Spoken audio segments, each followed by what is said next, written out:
Merci à tous les trois. Alors, je vais commencer par vous, Jean-Baptiste Chavial. Vous êtes directeur juridique social Europe, Moyen-Orient, Afrique d'Uber. Est-ce que vous pouvez nous présenter succinctement Uber? Je pense que tout le monde connaît, mais peut-être en insistant sur les éléments un peu structurants et différenciants d'Uber par rapport à d'autres plateformes de services au regard des premiers échanges qu'on a eus ce matin. Tenez, je vous donne le micro. Merci de le tenir le plus près possible du menton. Merci. Merci à vous pour votre invitation et merci aussi pour la richesse des échanges et des présentations qu'on a eues depuis ce matin. Uber, qu'est-ce que c'est?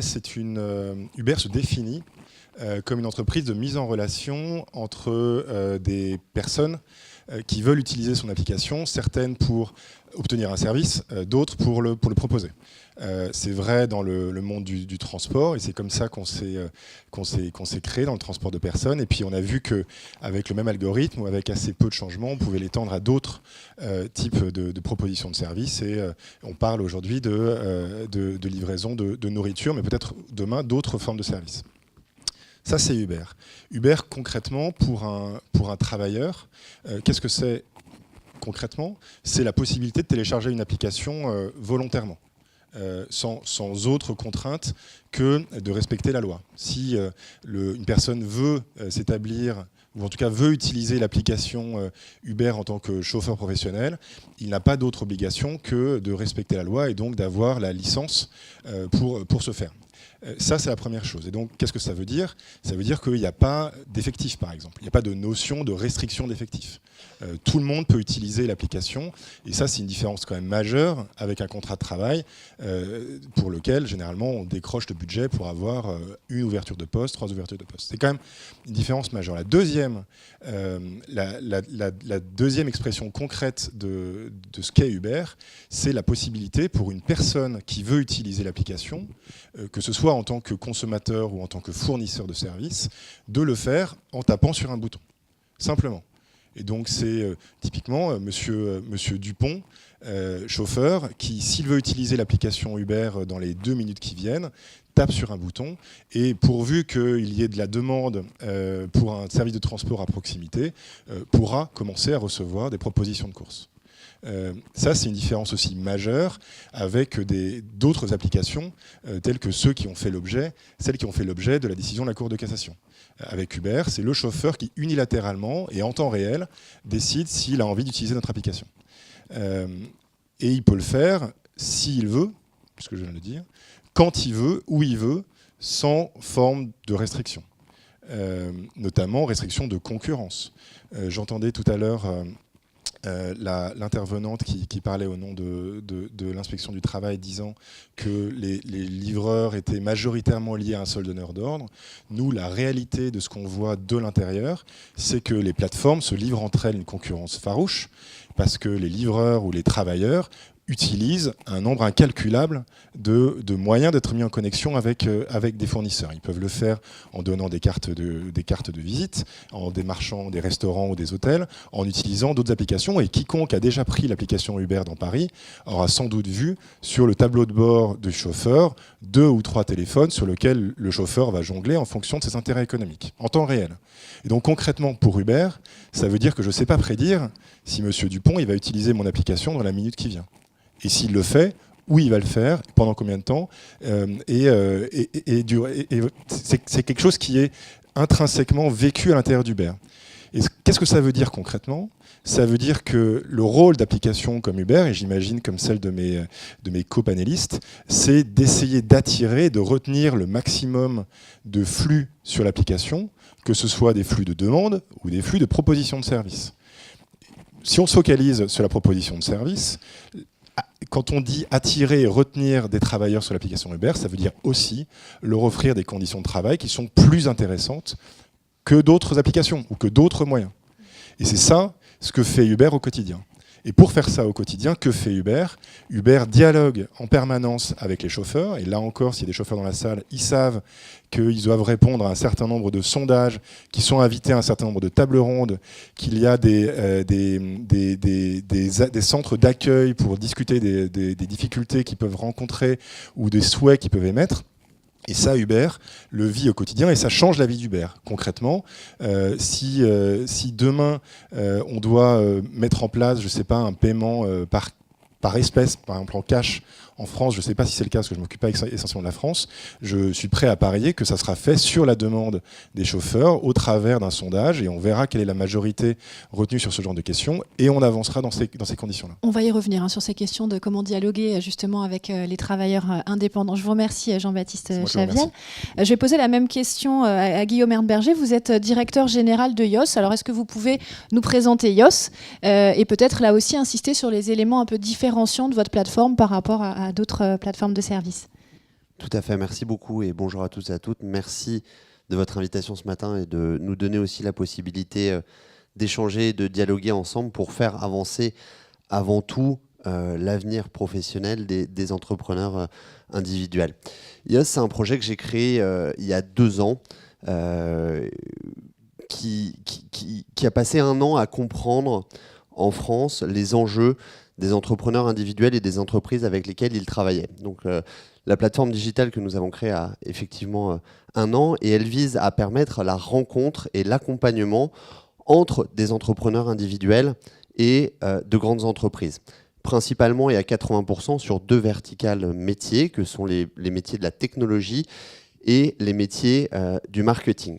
Et donc, comme vous l'avez très bien dit en propos liminaire, l'enjeu a été pour nous de comprendre quelles sont les attentes de ces entrepreneurs individuels, quelles sont les difficultés auxquelles ils font face et comment nous pouvons, en tant que prestataires de services, les accompagner à résoudre ces difficultés. La première d'entre elles, c'est celle de trouver une mission. C'est celle d'assurer une non-dépendance économique à un client, mais au contraire de pouvoir varier son portefeuille d'intervention et de mission, en tout cas pour les populations que nous adressons. Et donc la possibilité qu'il a aujourd'hui sur YOS de pouvoir soit postuler à des projets qui sont proposés par des entreprises clientes, soit être contacté directement par une entreprise pour pouvoir se voir proposer une mission.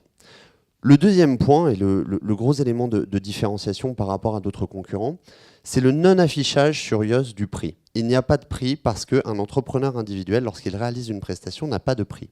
Et YOS n'a en aucun cas la prétention de vouloir intervenir sur la détermination du prix de la réalisation de la prestation. C'est bien l'entrepreneur individuel qui connaît, au regard d'un brief, au regard d'une expression de besoin formulée par son client, le prix qu'il va pratiquer pour cette prestation. Et puis le troisième élément, c'est de pouvoir, en tant qu'entrepreneur individuel, lorsqu'on fait le choix, et je réinsiste, ça a été dit tout à l'heure, 90% des freelances sur YOS sont indépendants par choix et non par nécessité. Ils sont indépendants par choix et ils ont fait le choix de quitter, si je puis dire, parfois temporairement, le salariat. C'est une forme complémentaire d'emploi aux autres qui ont été cités, intérim, salariat, prestations. Ils ont fait ce choix, mais ils subissent un certain nombre d'éléments. Bah oui, parce que lorsque je décide de devenir indépendant, je ne suis pas un spécialiste juridique. Alors on a beaucoup résumé l'auto-entrepreneuriat. Nous, sur YOS, on couvre 14 statuts juridiques français. Évidemment l'auto-entrepreneuriat, mais aussi des SASU, des EURL, des SA, la gestion de la maison des artistes. Et tout ça, lorsque je décide de devenir indépendant et de prendre le risque de réaliser par moi-même, de devenir un entrepreneur individuel et de prendre le risque de réaliser par moi-même ma prestation, eh ben, je ne suis pas un spécialiste légal, je ne suis pas un spécialiste social, je ne suis pas un spécialiste comptable, je ne suis pas un spécialiste en assurance. Et donc YOS, avec un écosystème de partenaires, on a aujourd'hui une 15aine de sociétés partenaires, va proposer à la carte, en complément de cette mise en relation, en complément de cette rencontre, l'ensemble de ces services que l'indépendant pourra décider ou non de tirer. Odile nous montrait tout à l'heure des photos de cadres de travail de travailleurs indépendants. Je rejoins complètement, pour discuter beaucoup avec nos travailleurs, ce cadre idyllique et cette photo idyllique du freelance sur la plage avec son ordinateur. C'est pas ce que cherchent nos indépendants. Mais par contre, grâce à eux et par les votes qu'ils ont pu exprimer sur la plateforme, on a créé un service d'espace de coworking à tarif préférentiel où un freelance YOS peut, s'il le souhaite, trouver une salle de réunion avec un partenaire qui s'appelle Bird Office, trouver un espace de travail qu'il va pouvoir louer pour pouvoir aller ensuite réaliser sa prestation. Voilà en quelques mots ce qu'est YOS. Très bien, mais je vous remercie Guillaume Henneberger. Je vais poser la même question à Charles-Édouard Vincent. Donc, vous êtes directeur de Lulu dans ma rue, qui est une plateforme un peu atypique puisqu'elle est également structure d'insertion par l'activité économique. Donc, est-ce que vous pouvez nous en dire 2 mots ? Oui, bonjour. Donc effectivement, une façon de présenter, de bien présenter Lulu dans ma rue, c'est aussi de dire l'origine du projet Lulu dans ma rue. Moi, avant de monter cette entreprise il y a 5 ans, j'ai passé 10 ans à Emmaüs. J'ai créé Emmaüs Défi, qui est pas très loin dans le 19e. La particularité d'Emmaüs Défi est de s'occuper des SDF qui sont en fait en refus de prise en charge pour aller dans des centres d'hébergement d'urgence. Donc vraiment des SDF qui vivent dans la rue. Et ce qu'on s'était dit, c'est peut-être que ces personnes-là, puisqu'elles sont dans un refus assez systématique de la prise en charge, il faut faire différemment. Et l'idée était de remettre le travail au cœur du parcours de ces personnes en les mettant elles-mêmes actrices de leur propre vie et pas être dans des logiques de prise en charge. En 2 mots, aujourd'hui, Emmaüs Défi, c'est à peu près 200 salariés, dont 150 anciens SDF. Et pendant cette dizaine d'années, j'ai vu aussi, Emmaüs Défi étant un chantier d'insertion, donc une structure d'insertion qui a une vocation à réinsérer les personnes dans le monde du travail classique. Ce que j'ai vu, c'est que beaucoup de ces personnes n'aspiraient pas et je veux dire, ne pouvaient pas se réintégrer dans un environnement d'entreprise classique. Pourquoi ? Parce que le cadre posé était trop rigide, parce que les notions de performance, de régularité attendue ne répondaient pas aux personnes. Et puis pour un certain nombre d'entre elles, c'était aussi un cadre qui les avait broyées. Et donc, elle ne voulait pas y retourner. Et donc, pendant cette dizaine d'années, j'avais toujours un peu cette question de me dire qu'est-ce que je peux proposer ? Enfin, c'est quoi la solution à côté d'un travail salarié dans une entreprise ? Parce que je voyais bien qu'à Emmaüs Défi, les personnes travaillaient, avaient des vraies compétences, s'épanouissaient dans le cadre qu'offrait Emmaüs Défi. Et donc, voilà, je me disais, il faut qu'on arrive à trouver d'autres formes d'activité. Et finalement, c'est en 2014 que j'ai décidé de créer Lulu dans ma rue parce que, pour moi, il y avait vraiment la convergence de 3 éléments, le micro-entrepreneuriat, l'outil numérique, le smartphone, et puis aussi, je le dis, le RSA, la logique en fait de complément de revenus, où on pouvait reprendre une activité progressivement sans perdre son RMI, du jour au lendemain. Et donc, c'est cette logique où, en fait, si je travaille un petit peu, j'ai quand même la sécurité de mes allocations du RSA et je peux reprendre une activité progressive. Donc, en fait, avec ces 3 ingrédients, je me suis dit, aujourd'hui, on a de quoi recréer de nouvelles formes d'activités qui vont être adaptées à certaines personnes.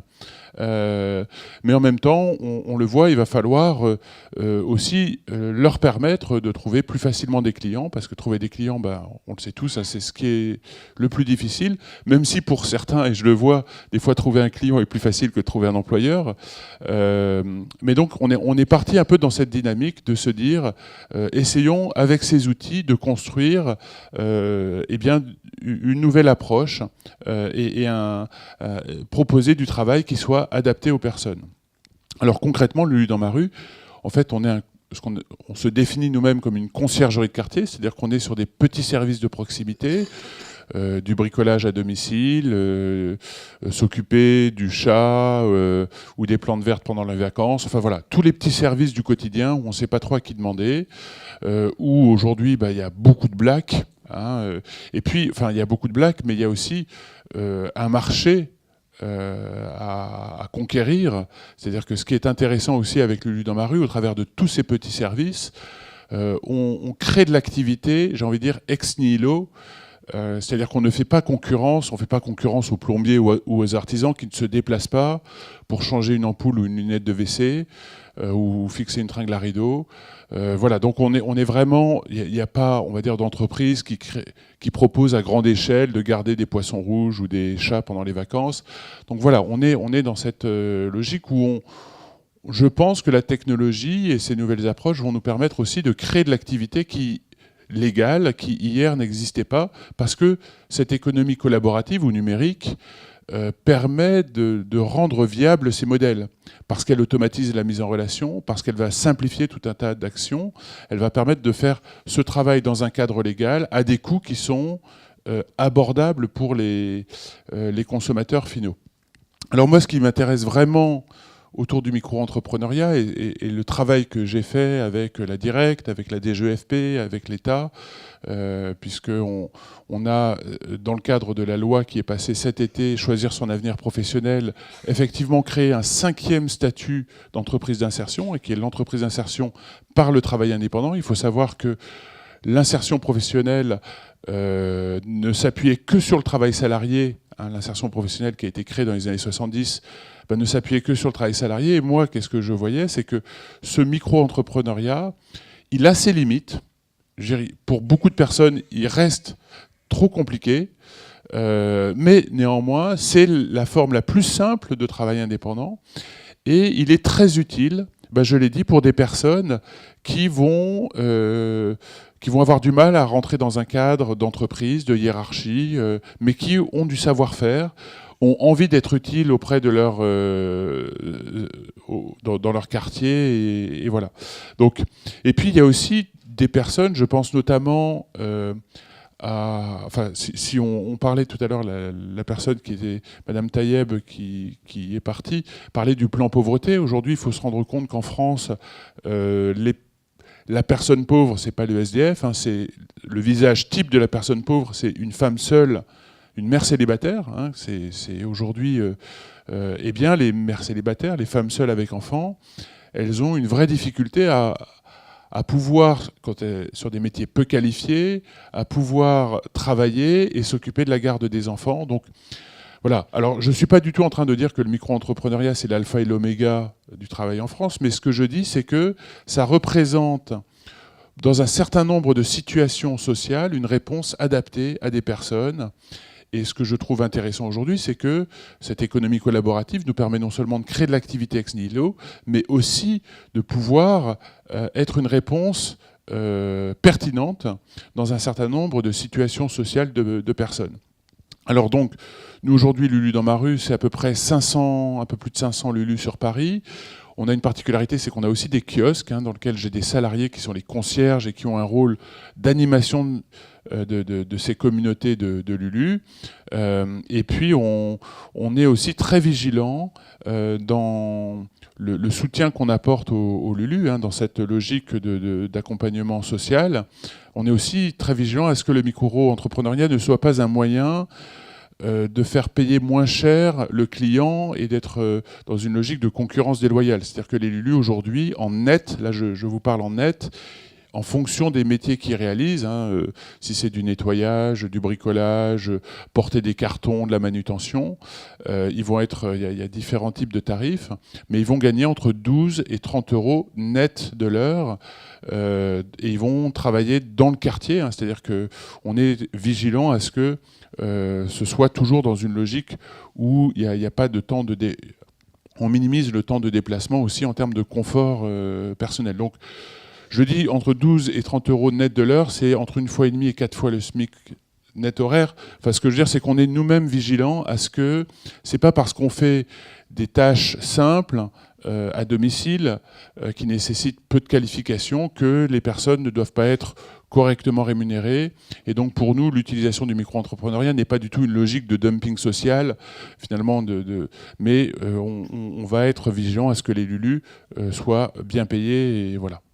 Je vous remercie, Charles-Édouard Vincent. Je vais me retourner à nouveau vers Jean-Baptiste Chavial pour Hubert sur la question justement du dialogue social. Alors comment vous envisagez le dialogue social en France peut-être? Vous pouvez aussi nous faire une comparaison un peu puisque vous avez des éléments de comparaison avec d'autres voisins européens par exemple. Et puis vous avez commencé à évoquer un peu la façon dont vous dialoguez professionnellement. On n'est plus forcément sur du dialogue social, mais comment vous dialoguez, vous écoutez vos travailleurs indépendants. Oui, merci. Effectivement, il y a un très grand nombre de canaux au travers desquels on dialogue avec les chauffeurs. Mais c'est vrai que cette question du dialogue social ou du dialogue professionnel, selon les points de vue, pose aussi beaucoup de questions. Et donc, je pense qu'il faut être assez humble avec les réponses qu'on peut apporter aujourd'hui, parce qu'on est encore sur un modèle à inventer. sur ce qu'on fait concrètement aujourd'hui. Donc il y a des interactions avec les chauffeurs en face à face dans les centres d'accueil chauffeurs qu'on a ouverts. On a des tables rondes qui ont lieu tous les mois depuis 2 ans, dans lesquelles on invite des chauffeurs. Et à nouveau, si des chauffeurs veulent y être invités, eh bien qu'ils se signalent, ils seront invités. Il y a des sondages qu'on fait au travers de l'application et on demande aux chauffeurs leur avis sur telle ou telle question.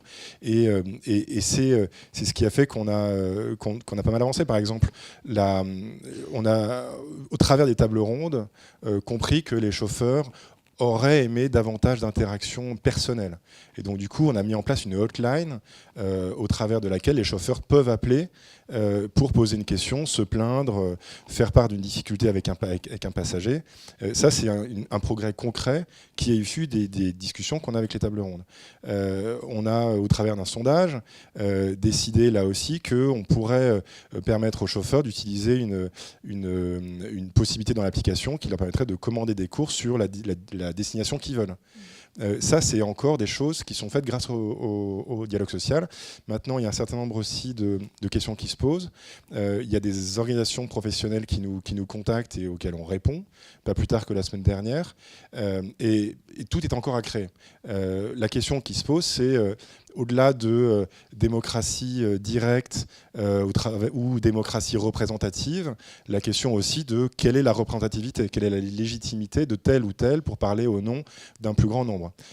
Dominique Vendroz l'a dit, il y a aussi ces questions-là qui sont à la croisée de plusieurs intérêts. Intérêt économique, intérêt social, droit de la concurrence, formation de cartels ou d'ententes et droit du travail. Comment est-ce que on met en place ce genre de choses. Et des questions très, très bêtes, mais propres à Uber. Comment est-ce qu'on fait à nouveau pour attirer les chauffeurs et les retenir en améliorant leurs conditions de travail, tout en ne mettant pas en risque notre modèle d'entreprise. Parce qu'évidemment, si notre modèle d'entreprise est contesté ou n'existe plus, il y a difficulté pour nous d'offrir une amélioration des conditions. Donc c'est un ensemble de questions qui se posent à nous aujourd'hui et je pense que c'est le bon forum pour en discuter. Très bien, je vous remercie. Je vais poser la même question à Guillaume Henneberger chez YOS. Comment vous écoutez, vous dialoguez avec les travailleurs indépendants et qu'est-ce que vous pensez, où en êtes-vous du dialogue social ? Merci beaucoup. Je rejoins complètement le point de vue qui vient d'être énoncé. On a une chance extraordinaire, tous acteurs que nous sommes, de créer avec ces indépendants, pour ces indépendants, une nouvelle forme de dialogue social. On en est au balbutiement. Et le plus important est de les écouter eux, d'écouter, en tout cas si je me place du point de vue de YOS et des travailleurs indépendants qui passent par notre plateforme, de les écouter. Nous n'avons absolument aucun monopole sur notre communauté de 10 000 indépendants. On a vu la discussion ensemble, je n'aime pas du tout le terme de vos travailleurs, parce qu'ils ne sont absolument pas les travailleurs de YOS. Ils sont indépendants et autonomes, et comme je le disais tout à l'heure, dans 90% des cas chez YOS, ayant fait le choix de cette indépendance. Il est donc essentiel, quels que soient les partenaires sociaux en question, de les écouter, de comprendre quelles sont leurs attentes, quels sont leurs besoins, pour pouvoir construire un dialogue et pour pouvoir construire un cadre qui réponde à leurs enjeux. Et nous, ce qu'on a toujours dit, que ce soit au ministère du Travail avec lequel on a pu échanger, au direct, aux représentants du personnel, nous sommes très heureux de vous ouvrir l'accès à notre communauté, qui n'est encore une fois pas fermée et pas monopolistique, pour que vous puissiez les écouter. Et après, à vous d'agir. C'est pas notre travail. Par contre, sur l'échange avec la communauté, qui est un autre sujet, un travailleur indépendant, il est extrêmement, très souvent, ils nous le disent, isolé. Par définition, il ne s'intègre pas dans une organisation d'entreprise, il n'a peu ou pas de collègues avec lesquels il va prendre un café, de dîner de Noël d'équipe et autres sujets qu'il avait comme salariat. Il est donc en recherche de ces contacts, de ces échanges qui vont lui permettre de se développer professionnellement. Donc assez simplement, chez YOS, on a fait une combinaison d'outils digitaux et de rencontres et d'échanges physiques. D'outils digitaux, ça passe par évidemment un blog et une communauté de freelance avec la possibilité pour l'ensemble de nos indépendants d'échanger via des outils récemment apparus comme Slack, où ils vont pouvoir, entre eux, s'échanger des conseils et nous, éventuellement, nous poser des questions. Des outils d'intervention directe sur la plateforme, et là encore, on utilise des solutions du marché de messaging depuis notre plateforme web, où vous pouvez entrer en contact direct avec une personne de chez Yoss pour lui poser une question d'utilisation. On a, troisième aspect sur le digital, un blog, blog.yoss.com, sur lequel nous produisons à destination des indépendants et gratuitement, mais aussi à destination des entreprises, énormément de contenu sur ce qu'on appelle la réconciliation entre le freelance, enfin comprendre un freelance et comprendre une entreprise, comprendre quels sont les enjeux quand je fais le choix d'être indépendant. Et on a récemment sorti les 5 règles d'or du travailler avec un freelance, qui est de dire: monsieur de l'entreprise, lorsque vous travaillez avec un freelance, vous ne travaillez pas avec un salarié, vous ne travaillez pas avec un intérimaire. Donc vous ne devez pas avoir... Et voilà ce que les freelances vous disent. Donc c'est comme ça qu'on encourage le dialogue de manière digitale. Et de manière physique, on va passer par énormément de rencontres. On organise à peu près tous les 15 jours des rencontres dans nos bureaux à Paris gratuites avec des freelances qui peuvent venir sur un thème. Alors ça a été des thèmes métiers, type l'intelligence artificielle, des thèmes sur l'assurance individuelle et la couverture santé, voilà, qui donnent l'occasion à une vingtaine, une trentaine, une cinquantaine de freelances de venir, d'écouter une conférence, ensuite d'échanger entre eux et d'échanger avec nous, ce qui nous permet de prendre le pouls de leurs enjeux, de leurs besoins, aussi bien vis-à-vis de la plateforme, mais aussi vis-à-vis des acteurs extérieurs, et ensuite juste d'essayer de chercher à se faire le relais de cette communauté. Et enfin, 3 à 4 fois par an, on organise de plus gros événements, et on en a eu un il y a une dizaine de jours. On a rassemblé 500 freelances dans nos bureaux avec l'ensemble de l'écosystème de partenaires de Yoss. Donc les 15 partenaires dont je parlais, dans une logique, là aussi, d'échange, d'écoute, de présentation, de contenu gratuit, de comprendre voilà, quels sont les enjeux, parce qu'un freelance n'a pas les mêmes codes, n'a pas les mêmes règles que celles que peut avoir un salarié. J'en prends un assez simple, c'est celui de la formation. Un freelance, alors selon une étude mondiale de Staffing Industry, qui est un organisme américain, mais qui a fait une étude globale sur les plateformes de travail, un freelance se forme 1,5 fois plus qu'un salarié classique. L'enjeu de la formation pour un indépendant qui va chercher à toujours conserver ses compétences au niveau ou en avance sur le marché fait que ces indépendants ont un enjeu de formation extrêmement fort, extrêmement puissant, mais qu'ils vont utiliser. Ils vont chercher à être créatifs, à être innovants, et ils vont utiliser toutes les solutions qui leur sont données sur le marché pour pouvoir se former. Ils ne vont pas nécessairement utiliser les canaux traditionnels. Et c'est là qu'on voit des solutions comme General Assembly, comme Open Classroom, avec qui on a partenarisé, qui apparaissent pour pouvoir apporter ces enjeux-là. Merci beaucoup. Charles-Édouard Vincent, la dernière fois que vous étiez venu dans le cadre de l'Agora, vous vous interrogiez justement sur la question de la représentation des Lulu. Est-ce que vous avez avancé sur le sujet et où en êtes-vous? Alors en 1 mois et demi, oui un peu, mais restons modestes. Peut-être sur ces questions de représentativité, aussi pour situer le contexte, dans notre perspective, nous avons beaucoup d'interactions au quotidien avec les Lulu. Pour un certain nombre d'entre eux, voilà, ils ont besoin d'un soutien social qu'on leur apporte. Ce que je voulais dire aussi, c'est que aujourd'hui, les Lulu sont organisés par quartier. Hein, donc, on a 6 kiosques dans Paris. On commence à s'étendre sur la première couronne. Donc, on a un kiosque à Clichy. Les communautés sont organisées donc autour des kiosques. C'est à peu près une centaine de Lulu par communauté. Et ces communautés ont en fait se structurent. Elles ont leur fonctionnement. Et aujourd'hui, on a 4 types d'organisations propres à la communauté. Alors il y a en fait au sein des communautés, il y a les parrains qui accueillent un peu les nouveaux. Donc ça fait partie des choses qu'on est en train de mettre en place avec les Lulu. Donc sur l'accueil des nouveaux, sur un peu la vie de la communauté locale de quartier. Vous avez ensuite les tuteurs qui sont sur le partage d'expériences, le savoir-faire, faire monter en compétences d'autres Lulu. Donc là, je parle de Lulu à Lulu, hein, on est sur de l'organisation transversale. On a, nous, les bienveillants, qui sont autour de l'engagement citoyen. Donc, on a un partenariat très fort avec les Petits Frères des Pauvres, parce que les Lulu interviennent beaucoup chez des personnes âgées.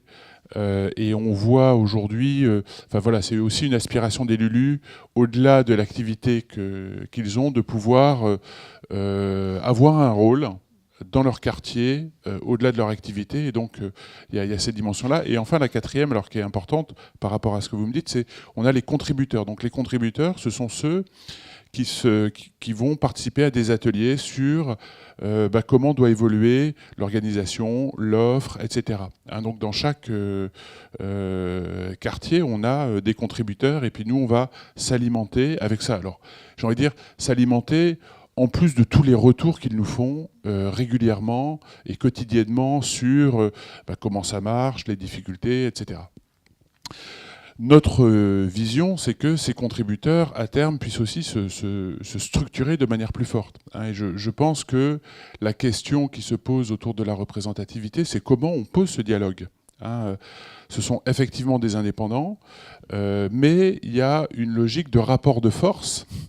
Le rapport de force n'est pas équilibré, j'ai envie de dire, d'une certaine manière, entre la plateforme qui va pouvoir avoir en main beaucoup d'outils, la capacité à définir des tarifs ou pas, mais en tout cas les règles du jeu, et ceux qui viennent et qui en ont besoin. Alors, nous, notre vision, c'est de pouvoir effectivement structurer ce dialogue aussi en intégrant qu'il y a une logique de rapport de force qui doit se poser. Alors, je le dis de manière un peu forte, mais je pense que c'est ça. C'est aujourd'hui, ce rapport de force, il n'est pas équilibré, hein, d'une certaine manière. Et c'est ça qu'il faut rééquilibrer. Et donc, au-delà de tout ce qu'on peut faire de très sympathique, de remontée d'infos, d'associer et tout, c'est comment on structure ça.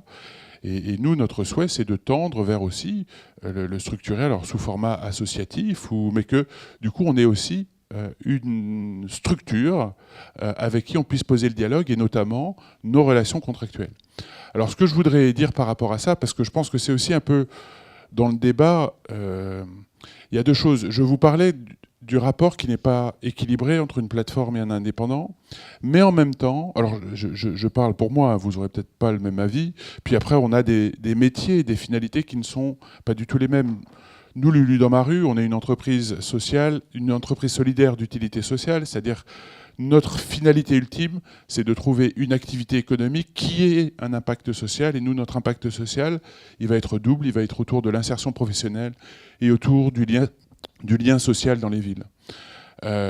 Donc, ça a beaucoup d'implications en termes de redistribution des bénéfices, de gouvernance. On a une association d'intérêt général dans notre conseil d'administration. Voilà, donc ça va assez loin dans ce qu'on veut construire. Mais à la fin, on est aussi une plateforme. Et dans ce rapport de force, je voudrais aussi éclairer quelque chose. Je pense qu'aujourd'hui, une des difficultés dans la discussion autour de ce rapport, c'est qu'on a l'impression que les plateformes sont très puissantes, mais les plateformes sont aussi très fragiles dans leur modèle économique. Et une des difficultés est que parfois on a l'impression que la plateforme a des moyens, elle peut faire beaucoup de choses, elle définit les règles, mais en réalité, elle ne connaît pas son modèle économique. Alors je sais pas, mais la réalité de Lulu dans ma rue, c'est qu'on est en train de le construire. L'an dernier, on a été déficitaire de 2 millions d'euros. Cette année, on va être encore déficitaire de 2 millions d'euros. J'espère que l'année prochaine, on ne sera déficitaire que d'1,5 million d'euros. Et j'espère qu'en 2020, on sera à l'équilibre. J'espère. Mais voilà, c'est aussi difficile pour nous d'établir toutes ces discussions de manière sereine, posée, quand structurellement, il n'y a pas de modèle économique à la clé ou que tout est tellement fragile. Donc on y va de manière très prudente. Et pour nous-mêmes, c'est pas facile. Hein, donc je voudrais poser aussi cet élément-là, qui me semble important dans les discussions qu'il peut y avoir. Et puis le deuxième élément, c'est qu'effectivement, on peut voir aujourd'hui les indépendants comme des potentiels salariés, enfin requalifiés. Hein, c'est ce qui nous anime là. Mais aujourd'hui, ce qu'on voit aussi, c'est que ce sont les clients des plateformes. Et qu'il y a aussi une autre façon de répondre à cette question, qui est que finalement, les plateformes, entre elles se font une concurrence pour trouver ceux qui vont rendre le service. Et qu'une autre façon, et c'est ce qu'on voit, c'est que finalement, plus la plateforme va apporter de services, va offrir de cadres, de règles les plus intéressantes pour les Lulu ou les indépendants, eh bien, ils feront leur choix après entre les plateformes. Et je trouve que c'est important de garder aussi cette perspective-là, où les plateformes entre elles vont se faire concurrence et finalement, eh bien, les indépendants, il faut les trouver, il faut les garder, il faut les fidéliser. Et donc, il y a une incitation naturelle à ce que les plateformes prennent soin de leurs indépendants parce que ce sont, de manière ultime, leurs clients. Merci beaucoup à tous les trois pour vos témoignages. Je vais inviter maintenant les partenaires sociaux, donc Sylvain Alias pour Solidaire, Julien de Roubaix pour le MEDEF et Eric Scherer pour l'UNSA à venir se joindre à nous. À vous rester ici, vous ne partez pas. Ils vont réagir à vos propos et puis vous répondrez ensuite éventuellement aux questions de la salle, s'il vous plaît. Installez-vous où vous le souhaitez. Alors, on va commencer par Sylvain Alias. Vous représentez Solidaire Paris. Et je vais vous demander de venir réagir aux témoignages que vous avez entendus et puis peut-être plus globalement nous donner la position de Solidaire par rapport à la question justement de la représentation des travailleurs indépendants. Bonjour à toutes et tous.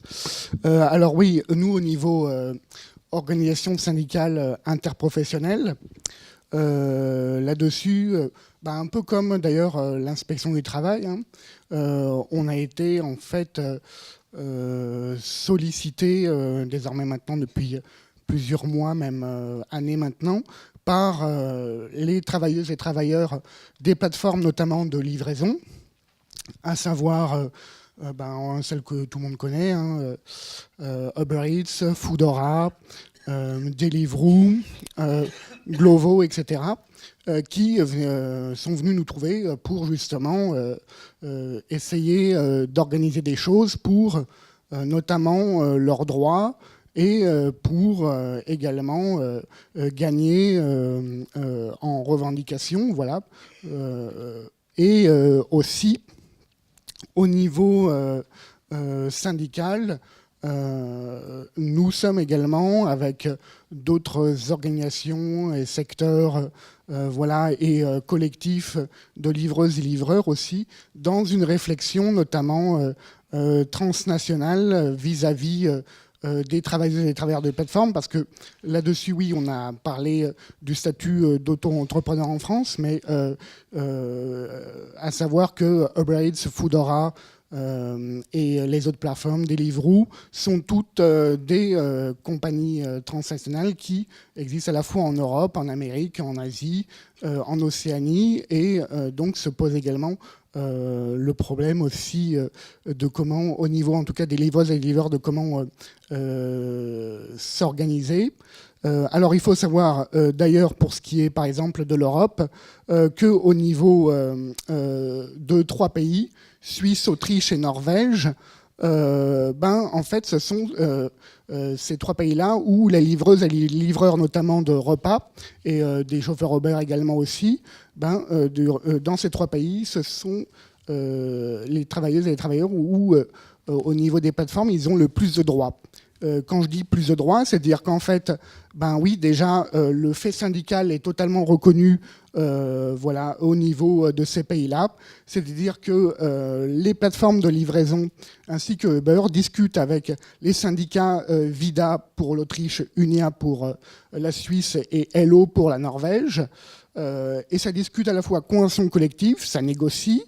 Donc reconnaissance du fait syndical, c'est-à-dire il est reconnu en effet des syndicats avec qui on discute, et également aussi donc bien sûr statut des travailleuses et des travailleurs, en sachant que pour ce qui est de la Suisse et de l'Autriche, en fait les livreuses et les livreurs des plateformes qui travaillent avec les restaurants sont salariés, et qu'au niveau de la Norvège, ils sont indépendants, mais le fait qu'ils soient syndiqués est totalement reconnu, et ils discutent avec leurs syndicats et également aussi avec les plateformes sur une convention collective qui est en lien en fait avec la convention collective du transport là-bas en Norvège. Pour ce qui est de l'Allemagne, par exemple, Foodora est en discussion avec aussi les organisations syndicales collectives pour organiser en fait un comité d'entreprise. Également aussi pour ce qui est des livreuses et des livreurs, il se pose aussi la question de comment ils et elles s'auto-organisent. Et certains aussi, que ce soit en France et dans d'autres pays d'Europe, par exemple en France, certains et certaines ont monté des SCOP, notamment dans des villes comme Lyon et Bordeaux. À Lyon, ça s'appelle la Traboulotte. Et ils se sont organisés en fait avec une coopérative numérique qui s'appelle CopCycle, tandis qu'à Bruxelles, certains et certaines des livreuses et livreurs ont créé leur coopérative qui s'appelle Molenbike. Et pour ce qui est de Barcelone, leur coopérative s'appelle Mensacas. Voilà. Il y a également cette réflexion au niveau de l'auto-organisation des livreurs qui ont monté leur propre coopérative en lien avec des sociétés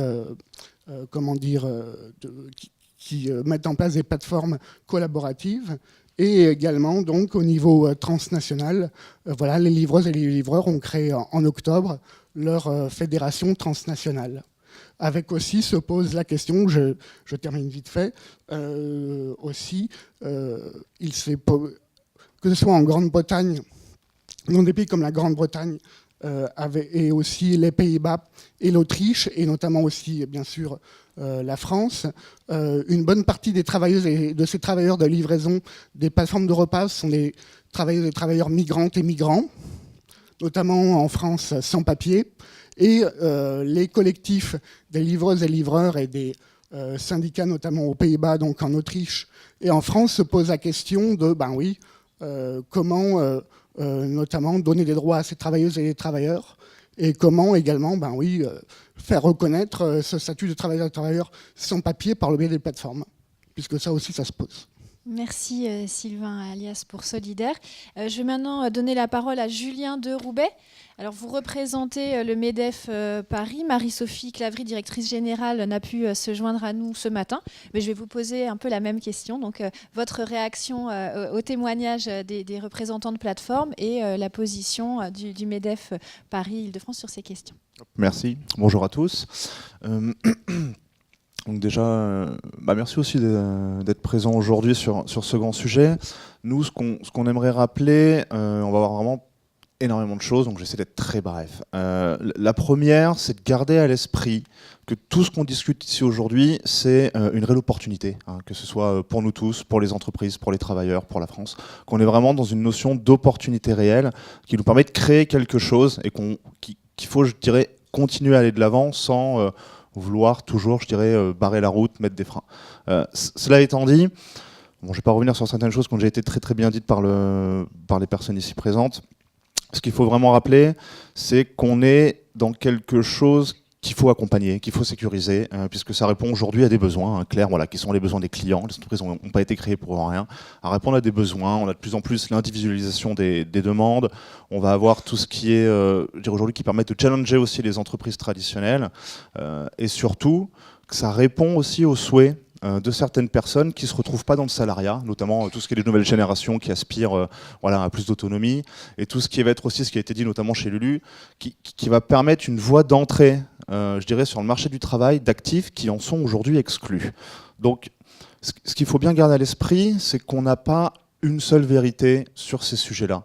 On entend beaucoup parler, souvent 2-3 noms de plateformes qui certes sont pas négligeables et ont un poids dans le fonctionnement et comment ça fonctionne. Mais il ne faut pas se limiter uniquement à ça et considérer tous les travailleurs uniquement par le prisme de ces 2-3 structures qui reviennent souvent.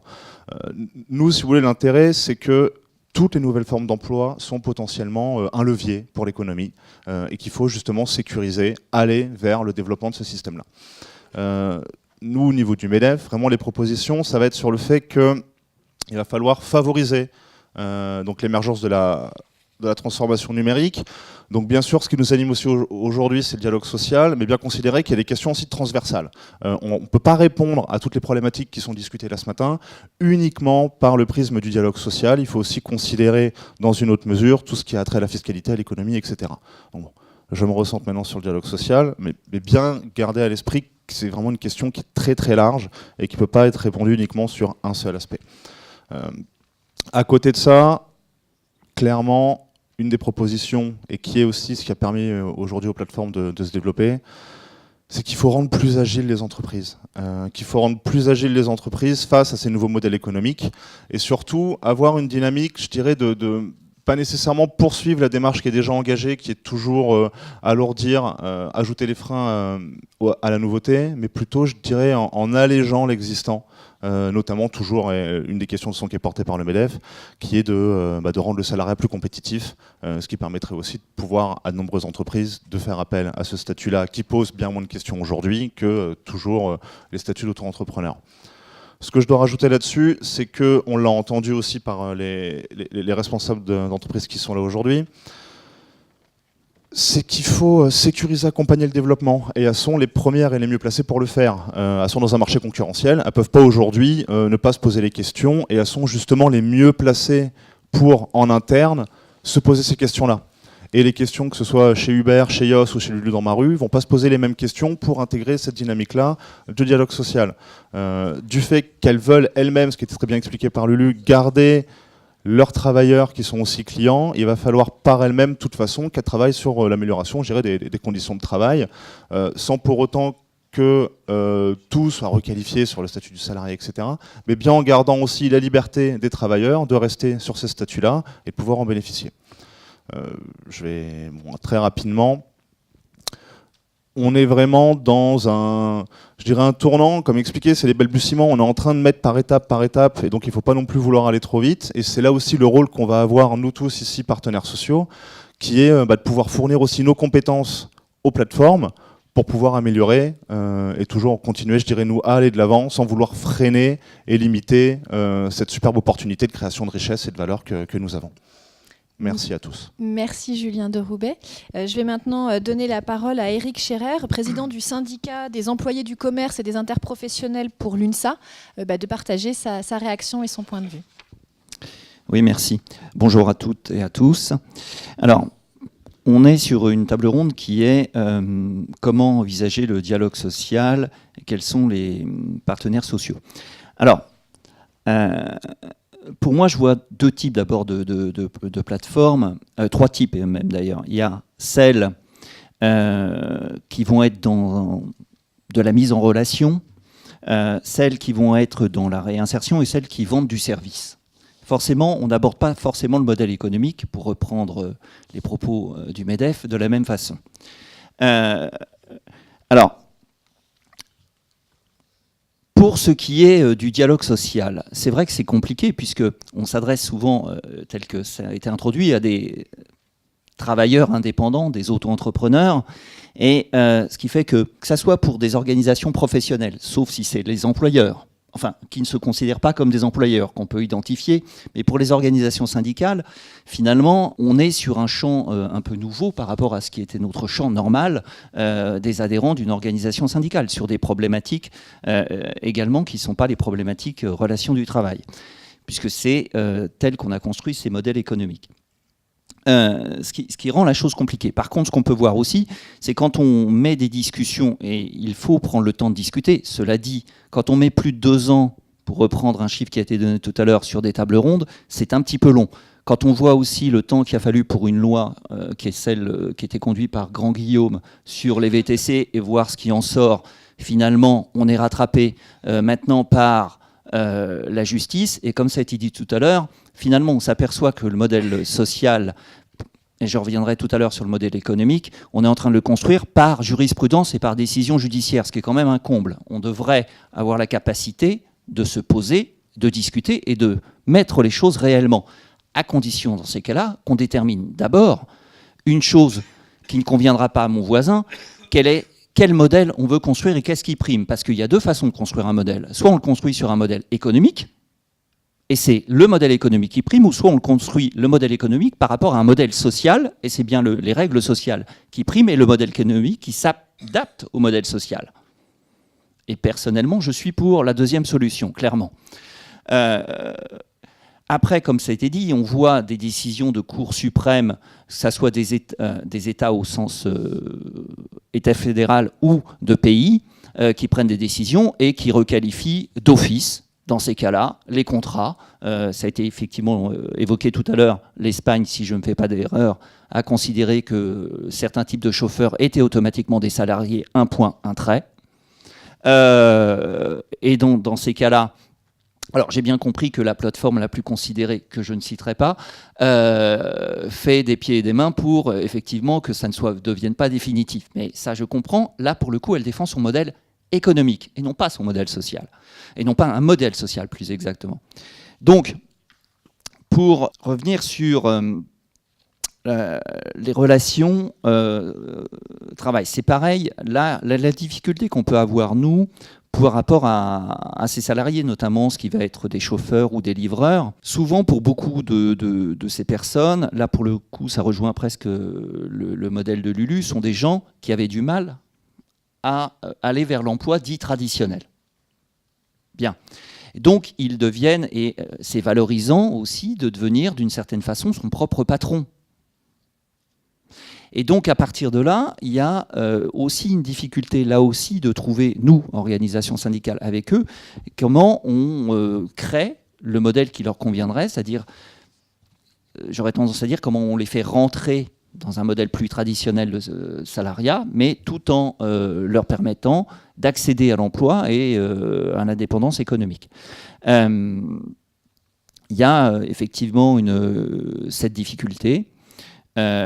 Personnellement, j'aimerais qu'on le fasse par la discussion et non pas qu'on attende à chaque fois qu'il y ait des révoltes, entre guillemets, pour le faire dans l'urgence et là construire des choses qui ne tiennent pas la route, comme on le voit d'ailleurs dans l'actualité. Mais j'irai pas plus loin. C'est important, encore une fois, de partir par rapport à ce qui était pour moi le début. Qu'est-ce que l'on veut et quel est le modèle social? Comment veut-on notre modèle social? Et à partir de là, on part de là pour construire le modèle économique. Quant au fait que les entreprises aient besoin de beaucoup de souplesse, depuis le temps qu'elles ont de la souplesse, elles devraient pouvoir faire le grand écart très facilement.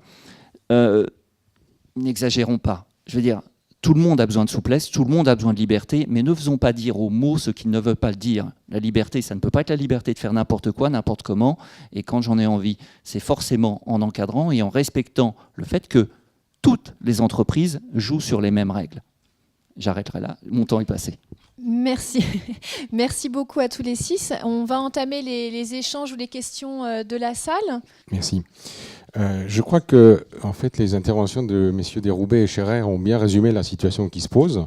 Grosso modo, on peut dire que les plateformes cherchent leur modèle économique, d'un côté, et que les travailleurs indépendants, de l'autre, cherchent leur modèle social.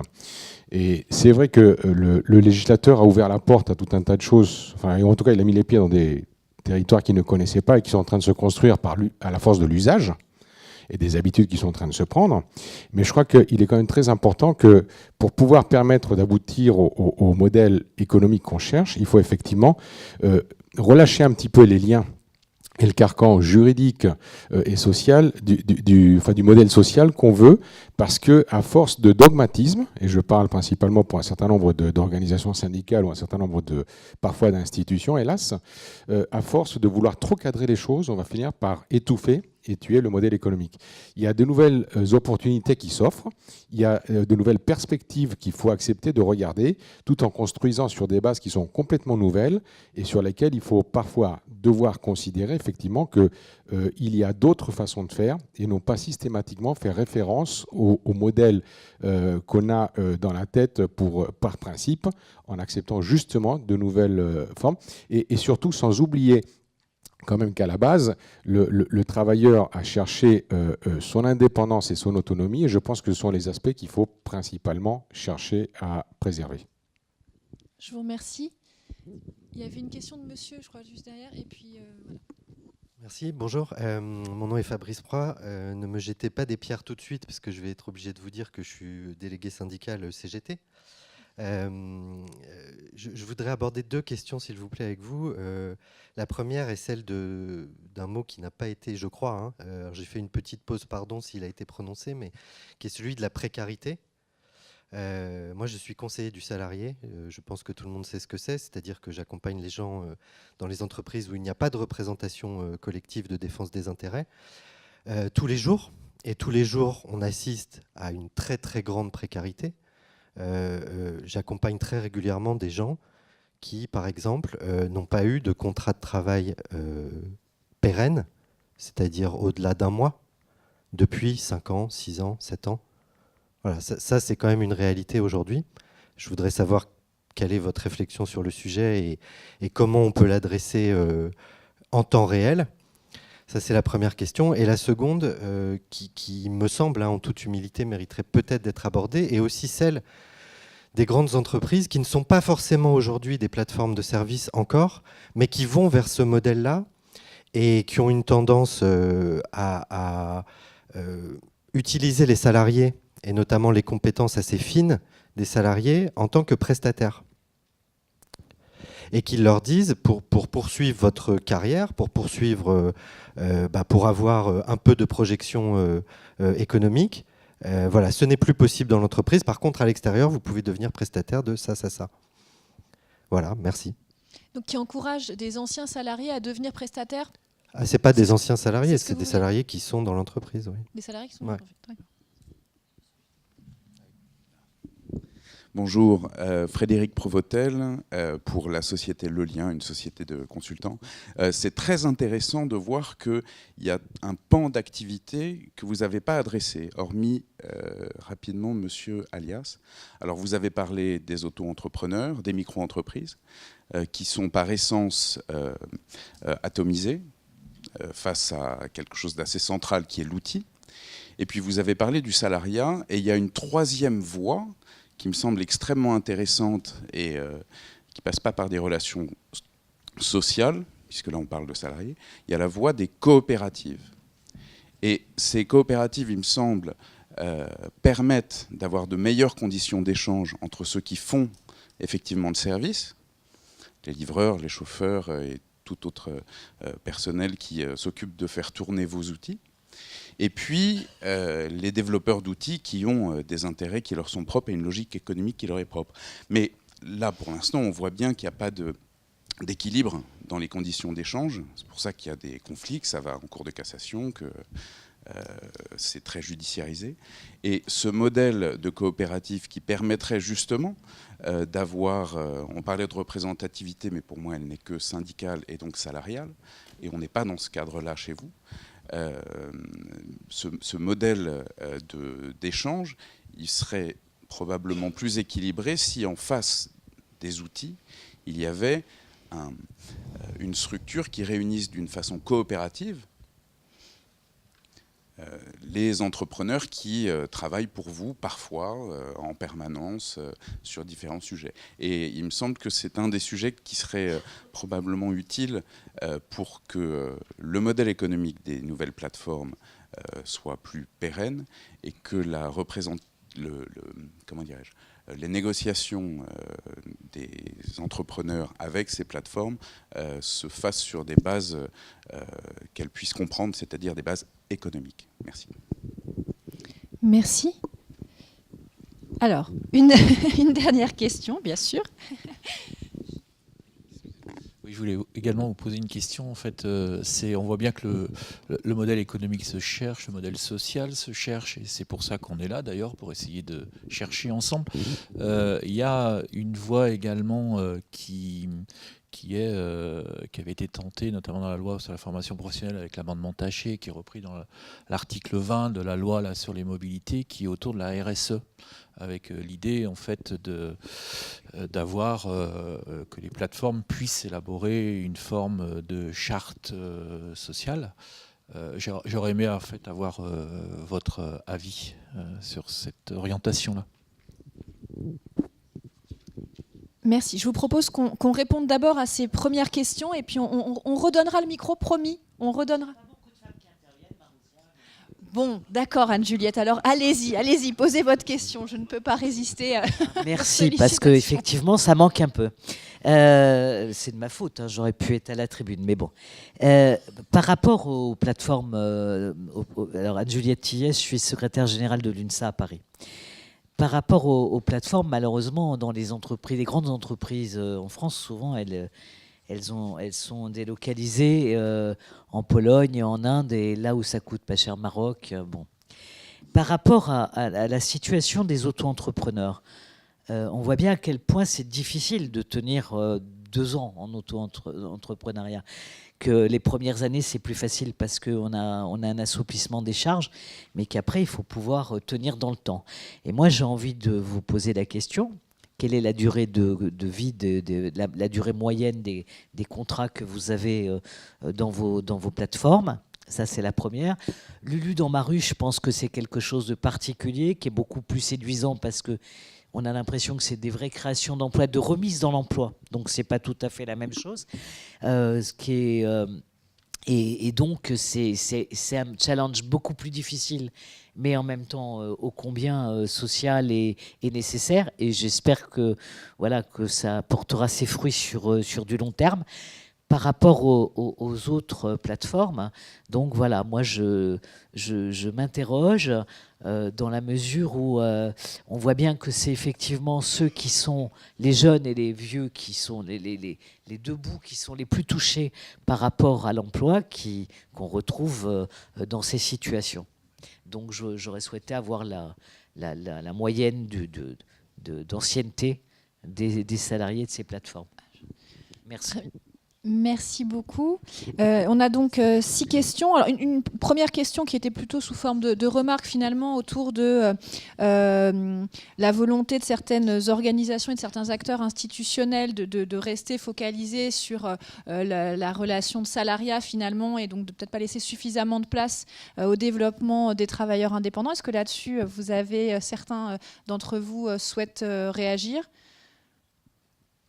Peut-être dans les organisations syndicales, il me semble que ça vous était plutôt adressé. Oui ? Voilà, il y a un micro là-bas. Merci.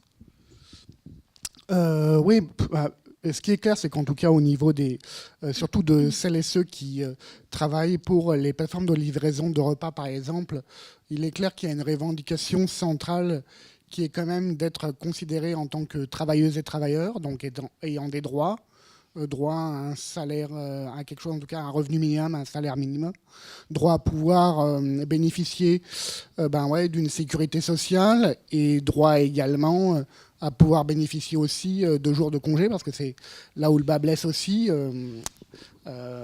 Quand on est auto-entrepreneur, en tout cas, on n'a normalement pas droit à des congés et si on s'arrête de travailler, c'est clair, on n'est pas rémunéré. Donc ça, c'est là-dessus, c'est un débat central, en tout cas au niveau des revendications.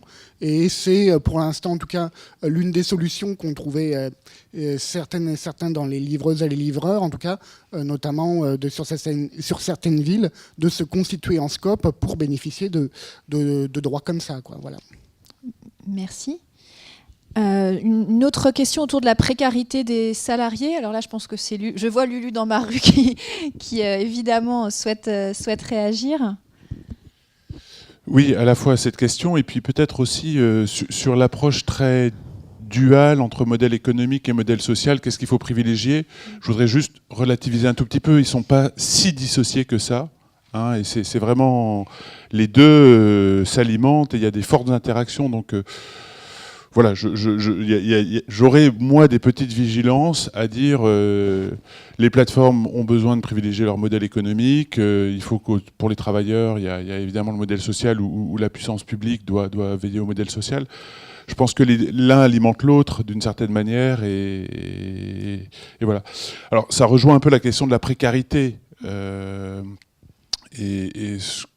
Moi, mon expérience, c'est qu'effectivement, aujourd'hui, ce qui m'intéresse en lançant Lulu dans ma rue, c'est que c'est une opportunité de créer de l'activité accessible à tout le monde, avec de l'accompagnement, et du coup de permettre à des personnes d'arriver à sortir de la précarité. Alors après, le micro-entrepreneuriat en tant que tel, puisque n'est pas, comme le travail indépendant, structurellement n'apporte pas la visibilité que peut apporter le salariat en termes de revenus, etc. C'est autre chose. Et pour autant, c'est important pour moi de ne pas positionner le micro-entrepreneuriat comme du sous-salariat. Et je pense que quand on est dans une logique d'insertion, c'est bien de pouvoir évoluer vers du travail salarié. Mais je l'ai vu d'expérience à Emmaüs, des gens qui étaient salariés en insertion dans une structure d'insertion salariée, au bout d'un moment, c'était pas ce qu'il leur fallait. Et le micro-entrepreneuriat et le travail indépendant étaient beaucoup plus adaptés à ce qu'ils souhaitaient. C'est quand même cool de ne pas avoir de chef. C'est quand même cool de pouvoir travailler quand on veut. Et puis je peux vous dire que quand vous expliquez à un salarié en insertion à Emmaüs qui cotise pour sa retraite, vous avez du mal à le convaincre qu'il va toucher sa retraite. Parce que le nombre de trimestres qu'il aura travaillé, quand il aura ses 63, 65 ans, il ne va pas y en avoir beaucoup. Donc l'argent qu'on lui prend tous les mois pour sa cotisation retraite, dans un certain nombre de cas, ça pose question. Ça, c'est sûr que ça va financer la caisse d'allocation et la solidarité nationale, mais ça la finance dans un sens qui n'est pas tout à fait normal. C'est lui qui a très peu de ressources, il finance une cotisation retraite pour des gens qui en auront peut-être plus que lui à la fin. Donc ça pose aussi des questions. Ce que je veux dire, le sujet, il faut être dans ces notions de précarité, aller voir le problème jusqu'au bout. Bien sûr, le micro-entrepreneuriat, il n'apporte pas le même degré de protection. Mais moi, mon expérience, c'est que pour un certain nombre de personnes, le format du travail indépendant est adapté. Pour un certain nombre de personnes, cet argent, je veux dire qu'ils ont tout de suite et qu'ils gagnent a beaucoup de valeur. Après, sur la durée, dans la durée, peut-être qu'à un moment de leur vie, ça va être un bon outil. Il faut que notre société arrive à proposer un panel de solutions entre salariat, travail indépendant pour que les gens puissent choisir. Mais aujourd'hui, la réalité aussi, c'est que des personnes se tournent vers ça parce qu'ils ne trouvent pas d'emploi ou que les emplois salariés qu'ils vont avoir ne vont pas les sortir de la précarité. Donc, moi, personnellement, mon expérience, c'est que la question autour de la précarité, le statut de micro-entrepreneuriat ou le travail salarié n'y répond pas complètement. Je veux dire, la question des travailleurs pauvres, depuis 20 ans, existe. Et ce sont des gens qui vivent dans une réelle précarité. Donc il ne faut pas croire que cette question-là va apporter toute la réponse. Alors, je renvoie à cette question une autre question. Mais en tout cas, voilà. Ce que je veux dire, c'est que ce n'est pas l'alpha et l'oméga. C'est une réponse adaptée à un certain nombre de situations. Il en va de la responsabilité des entreprises et des plateformes et de l'État, du régulateur, d'arriver à construire quelque chose qui soit protecteur pour les personnes. Mais attention, ne regardons pas non plus ce travail indépendant comme du sous-salariat et de voir le salariat comme l'aboutissement absolu de la situation. Je peux vous le dire, ce n'est pas une situation qui est adaptée à tout le monde et à certains moments de notre vie. Voilà, certaines personnes vont être contentes de pouvoir être travailleurs indépendants et de gagner leur argent par leur travail. Ça, c'est important. Merci. De toute façon, je pense qu'on aura l'occasion de reparler des travailleurs précaires dans le cadre de la deuxième table ronde, puisque justement, on va faire intervenir des représentants de travailleurs indépendants et des partenaires sociaux dans le cadre de cette deuxième table ronde. Peut-être juste la réponse à la question de Dominique Vendros sur votre point de vue sur la charte qui s'adressait, je pense, plutôt aux représentants de plateformes. Oui, je pense que c'est une très bonne chose. Dans cette période où on est en train de construire, de découvrir, faire appel, je dirais, à des propositions des plateformes et inciter cette dynamique-là, je pense, est très bonne. Je pense aussi qu'il y a du bon usage du travail indépendant et du mauvais usage du travail indépendant. Et je pense que là-dessus, les exemples qu'on donnait d'entreprises qui aujourd'hui ne salarient plus et puis pour des raisons économiques poussent les personnes à devenir micro-entrepreneurs, etc.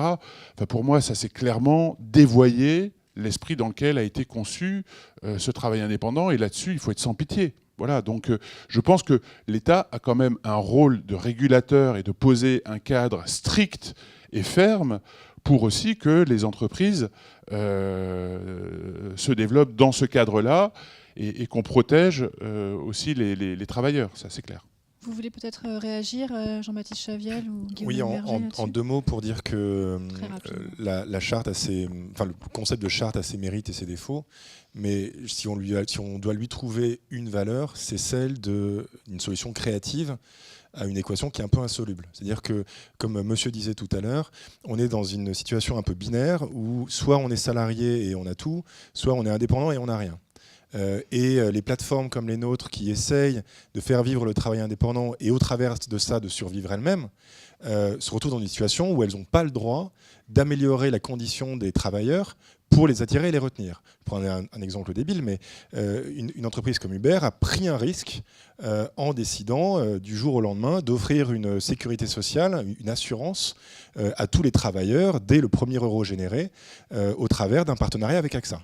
Alors, je suis certain que dans des débats judiciaires, ce qu'on considère, nous, comme une avancée sera utilisé comme une arme pour essayer d'obtenir la requalification de tel ou tel travailleur en salarié. Mais on est dans une situation, on le sent bien, qui est un peu absurde, où plus les plateformes font des efforts pour améliorer la condition des travailleurs et donc pour améliorer leur propre intérêt à elles-mêmes, plus elles prennent un risque crucial et j'allais dire structurel pour leur propre survie. Et donc du coup, des concepts comme celui de la charte par lequel on permet aux plateformes de mettre en place une forme de responsabilité sociale et économique sans prendre de risques pour leur survie, me semble forcément bienvenu. Après, voilà, on peut en discuter. Juste pour répondre à la question d'Anne-Juliette Tillet sur les profils de travailleurs indépendants, est-ce que vous pouvez nous donner, est-ce que vous avez des éléments là-dessus en termes notamment de jeunes et de seniors, puisque c'était la question qui était posée. Alors c'est extrêmement difficile d'établir un profil du travailleur indépendant qui utilise chaque plateforme, simplement parce que chacun y vient avec ce qu'il veut y trouver, oui.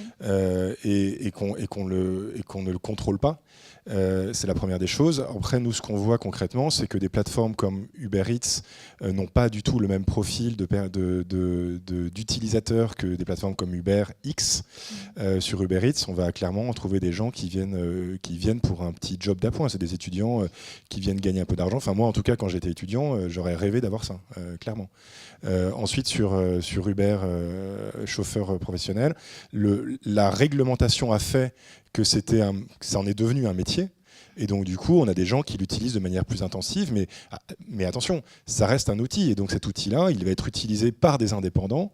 Mais en plus de la scope dont monsieur parlait tout à l'heure, il y a une autre catégorie qu'on n'a pas évoquée aujourd'hui, c'est celle des salariés qui utilisent les plateformes. Parce que sur Uber X, on a un certain nombre de personnes qui sont chauffeurs et qui sont salariés d'entreprises de transport. Peut-être Yoss, vous pouvez donner quelques éléments sur les profils de freelance qui utilisent... Bien sûr, et les missions. Le premier point, c'est qu'on est tous et toutes face à un changement et que tout changement fait peur. Il y a une transformation, on a une proportion naturelle, donc une proportion naturelle à vouloir revenir vers ce que l'on connaît et ce que l'on sait. C'est une chance extraordinaire de créer une alternative, c'est-à-dire que les individus, en tout cas la population d'indépendants qui est chez Yoss, nous dit nous avons fait le choix de sortir du salariat, de prendre un risque et de vouloir se développer dans ce domaine-là. Je ne rejoins pas tout à fait l'image qui a été donnée de l'indépendant jeune ou vieux. La moyenne et la médiane sont de très mauvais indicateurs puisqu'on constate chez Yoss de très grands écarts. Mais aujourd'hui, on va avoir 3 catégories d'indépendants chez Yoss. Qui amène à une médiane à peu près de 40 ans, une proportion de 52% de femmes. Et je voulais mettre en exergue un cas, enfin une communauté qu'on anime chez Yoss, qui sont les mamans. Les jeunes mamans qui de plus en plus deviennent indépendantes, choisissent de réaliser leur mission de marketing digital principalement, et aussi certaines de tech, en tant qu'indépendantes, parce qu'elles sont dans une logique de résultat et non plus de moyens. Elles avaient, en tant que salariés, une pression interne dans l'entreprise sur le moyen. Oui, parce que quitter mon entreprise à 17h, et encore une fois, je suis sur la population de Yoss, et pas générale, mais c'est des cas concrets que je vous raconte, entraînait des réflexions, entraînait des commentaires. Elles avaient de plus en plus de difficultés à conjuguer leur vie professionnelle et leur vie personnelle. Parce qu'aujourd'hui, un temps partiel dans une entreprise en situation plus généralement de cadre est quelque chose de difficile à obtenir. Et elles ont fait ce choix de basculer sur ce statut d'indépendant pour pouvoir gérer sereinement, et ce de manière partielle, c'est-à-dire le temps dont elles ont besoin pour gérer ces deux activités. Ils disent peut-être que demain, je reviendrai à une activité salariée. Voilà, c'est un exemple de la complémentarité des profils. Et pour répondre à votre question, la durée moyenne d'une mission chez YOS, c'est 1 mois et demi. Une mission en moyenne rapporte 15 000 € à l'indépendant qui travaille en mission en tant que chiffre d'affaires. Et un indépendant qui travaille avec nous va travailler sur 3 missions durant l'année. Encore une fois, nous n'avons aucun monopole dans la relation, et très souvent, il est indisponible ou déjà en mission lorsque nous allons lui proposer d'autres missions. En moyenne, c'est 10% de notre population, de notre communauté de freelance qui est disponible à l'instant où nous pouvons lui proposer une mission. Merci voilà beaucoup. Pour quelques indicateurs. On voit bien effectivement qu'il y a des diversités de modèles organisationnels. Merci à tous les 6 d'avoir participé à cette table ronde. Merci.